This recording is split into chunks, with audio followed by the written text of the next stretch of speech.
2. 우리는 어느 때에 살고 있는가? 생명의 어머니, 지구가 암에 걸렸다. 이제 필자는 인생의 행복과 성공에 대한 완전히 새로운 이야기를 시작하려 합니다. 물론 세상에는 이미 행복과 성공에 도달하는 다양한 방법이 소개되어 있습니다. 하지만 거기에는 지금 인류가 처해 있는 상황과 인간이 몸담고 살아가는 대자연의 변형 문제에 대한 가르침이 없습니다. 그 때문에 사람들을 잘못 인도하는 면이 있습니다. 그래서 행복과 성공에 이르는 새 이야기를 하기에 앞서 우리가 어떤 시대에 살고 있는지, 인류가 처한 상황이 어떠한지, 세 가지 측면에서 간단히 살펴보겠습니다. 첫째, 가장 심각한 문제는 최근에 들어서서 더욱 강력하고 빈번해진 자연 대재앙입니다. 우리가 살고 있는 지구가 긴박한 생사의 기로에 서 있습니다. 2009년엔 경제 문제보다 훨씬 심각한 기후변화의 재앙이 다가오고 있다. 2008년 말 뉴스위크지에 기고한 글에서 지적한 반기문 유엔 사무총장의 이 한마디가 자연재해의 위협을 실감나게 합니다. 기후변화의 가장 큰 요인은 지구온난화이며 이것을 가장 뚜렷하게 감지할 수 있는 것이 남북극의 해빙 현상입니다. 2007년 나사의 과학자들은 5년 내에 북극의 빙하가 다 녹을 수 있다고 전망했고 2008년 9월에는 북극의 북동 북서항로가 동시에 열렸습니다. 이것은 12만 5천 년 만에 처음 있는 일이라 합니다. 미국 국립빙설자료센터의 한 과학자는 이것은 북극이 지구온난화로 인해 죽음의 소용돌이 상태로 들어섰음을 보여주는 것이라고 경고했습니다. 또 캐나다 토론토 대학의 미트로비카 박사 연구팀은 지금의 해빙 속도로 볼 때 수십 년 안에 서남극 빙하가 모두 녹게 될 것이며 해수면이 높아져서 미국의 뉴욕, 워싱턴 DC, 인도양의 섬나라 등이 물에 잠길 것이라 합니다. 뿐만 아니라 지구의 균형이 깨져서 지축이 이동할 수도 있다고 발표하였습니다. 자전축이 이동하게 되면 그로 인한 재앙이 얼마나 엄청날지 상상만 해도 두렵습니다. 불의 재앙 또한 매우 위험한 수위로 떠오르고 있습니다.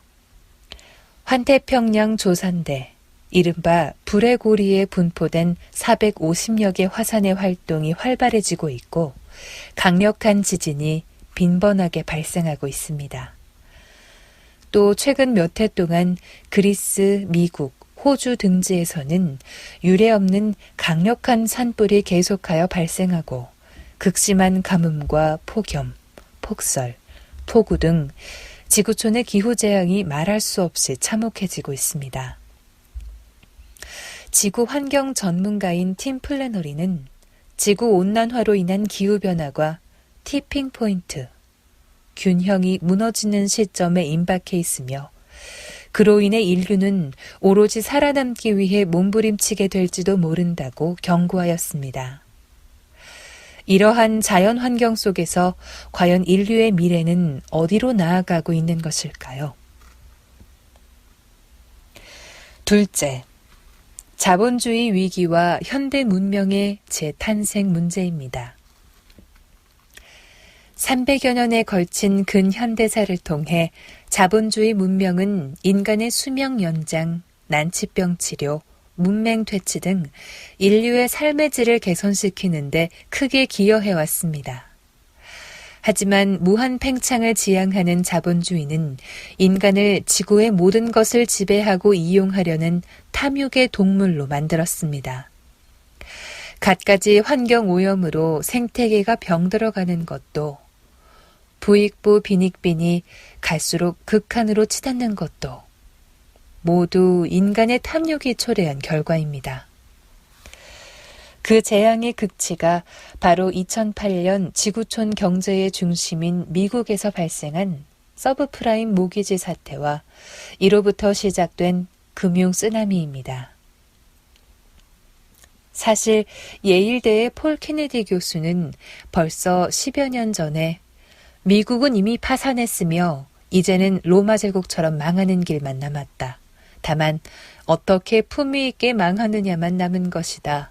라고 주장했습니다. 미국의 현 금융 시스템을 심장마비 상태라 표현하기도 합니다. 경제가 중병에 걸려 세계 각국은 극약 처방을 하기에 이르렀고 이로 인해 국가 부채가 늘어나고 있습니다. 거기에 미국의 상업용 모기지도 제2의 서브프라임 모기지 사태로 치닫고 있다는 전망이 제기되었습니다. 상업용 부동산은 개인 부동산보다 훨씬 큰 규모이기 때문에 부실이 확대되면 전 세계 금융시장이 또 한 번 강력한 충격에 휩싸일 수 있다는 것입니다. 도대체 왜 현대 문명의 위대한 도약이 버블 붕괴로 깨지고 마는 것일까요? 그것은 인간의 한없는 욕망, 그리고 성실성과 진실성을 잃어버린 부의 추구 방식 때문입니다. 한탕주의가 만연하여 약삭 빠르고 재주 있는 자들이 제 호주머니 불리는 것에만 급급한 결과입니다. 땀 흘리지 않고 쌓아 올린 부귀는 하늘에서 결코 인정하지 않는 법입니다.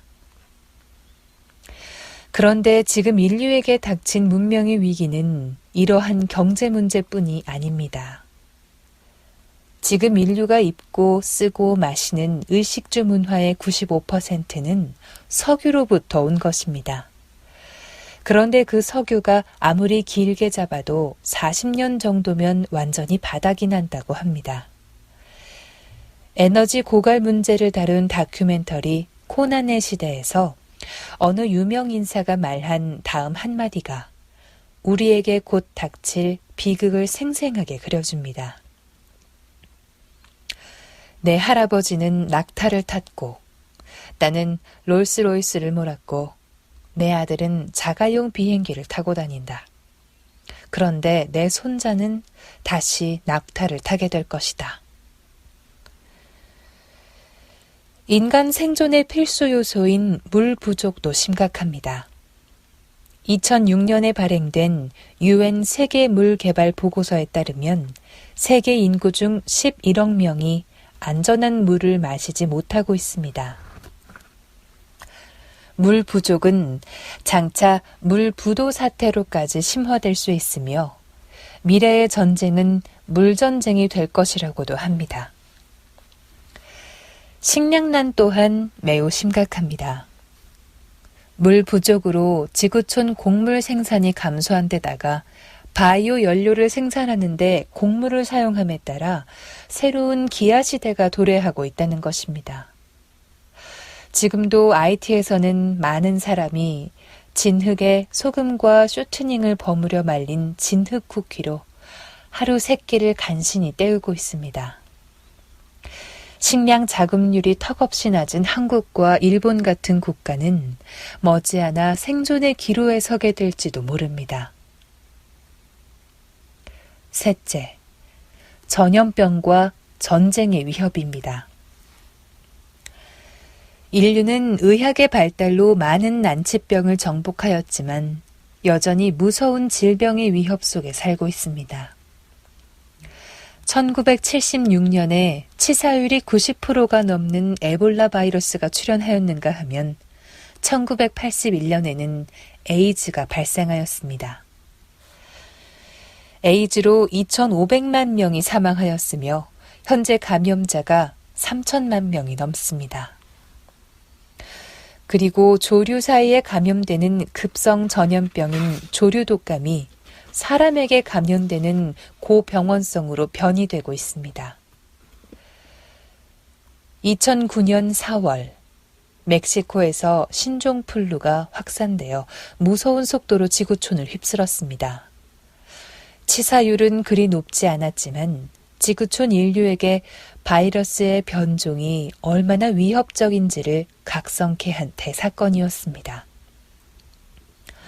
의학 전문가들은 신종플루가 이대로 사라진다 해도 이후 더욱 강력한 바이러스 변종이 반드시 출현하여 종국에는 인류의 멸망을 그린 영화 나는 전설이다에서와 같은 상황이 벌어질지도 모른다고 합니다. 이렇듯 전 세계로 확산되는 전염병의 위협은 참으로 두려운 것입니다. 더구나 전염병이 세계대전이나 경제위기와 맞물려 동시에 발생한다면 이는 정말 가공할 결과를 초래할 것입니다. 인도 출신 경제학자 라비바트라는 이렇게 경고했습니다. 자본주의 시스템이 붕괴하는 시대, 대공황이 세계를 엄습하는 시대에는 전혀 예상치 못한 장소에서 예기치 못한 원인으로 대전쟁이 일어날 가능성이 충분히 있다.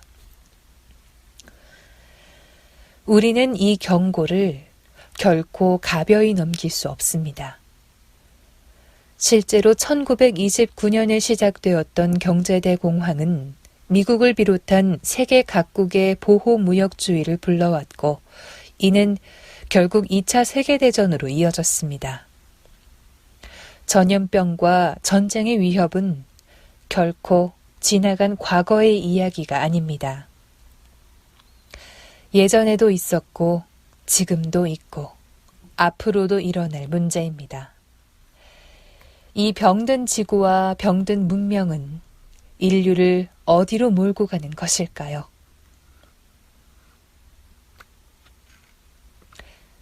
지금은 문명의 대전환점. 자연과 문명이 보여주는 모든 현상을 종합해서 볼 때 우리는 지금 그 어느 때보다도 희망과 절망이 교차하는 대전환기를 살고 있습니다. 지난날 그 어느 시대에도 위기는 있었습니다. 하지만 오늘날 인류가 직면한 문제들은 한 세기 전 또는 한 세대 전에 겪었던 바와는 그 영향력의 강도가 전혀 다릅니다. 지금은 세계화, 정보화로 지구촌이 좁아져서 한 나라, 한 기업의 위기가 다른 나라, 다른 기업에 즉각적이고도 직접적인 영향을 미치기 때문입니다. 그러나 위기는 곧 새로운 기회입니다. 물극즉반이라는 말과 같이 만물은 성장의 끝에 이르면 반드시 제자리로 되돌아갑니다. 어둠이 가면 밝음이 오고 끝이 있으면 다시 시작이 있습니다. 아무리 어둠과 무질서, 혼란과 불안이 가중되더라도 천지 역사에 종말이란 결코 없습니다. 요사이 문명 비평가나 미래학자들 중에도 인류의 미래에 대해 희망적인 메시지를 전하는 이들이 있습니다. UN 미래포럼 회장 제롬 글렌은 장차 세계는 국경의 구분이 무의미해진 지구공화국이라는 하나의 국가로 탄생한다고 했습니다. 이 세계가 한 문화권의 한 가족이 되는 멋진 세상이 열린다는 것입니다. 또 자본주의 붕괴 후 21세기에는 새로운 황금시대가 도래한다고 말하는 사람도 있습니다. 옛말에 군자무본, 즉 군자는 근본에 힘쓴다 라는 말이 있습니다. 이 말과 같이 인류가 직면한 위기 상황을 극복하기 위해서는 그 본질을 들여다보아야 합니다. 이러한 안목으로 세상을 보면 우리는 지금 지구촌에 새로운 문명이 탄생하려고 하는 거대한 변혁 속에 서 있구나 하는 것을 느낄 수 있습니다. 바로 이것이 중요합니다. 다가오는 변혁은 인류 문명사 차원에서 그치는 것이 아닙니다. 인간이 몸담고 살고 있는 하늘과 땅이 새로 태어나는 우주사적 차원의 변혁입니다. 한마디로 우리는 지금 역사의 대전환점에 서 있는 것입니다. 우리가 진정한 행복과 성공을 성취할 수 있는 가능성은 여기서부터 시작됩니다.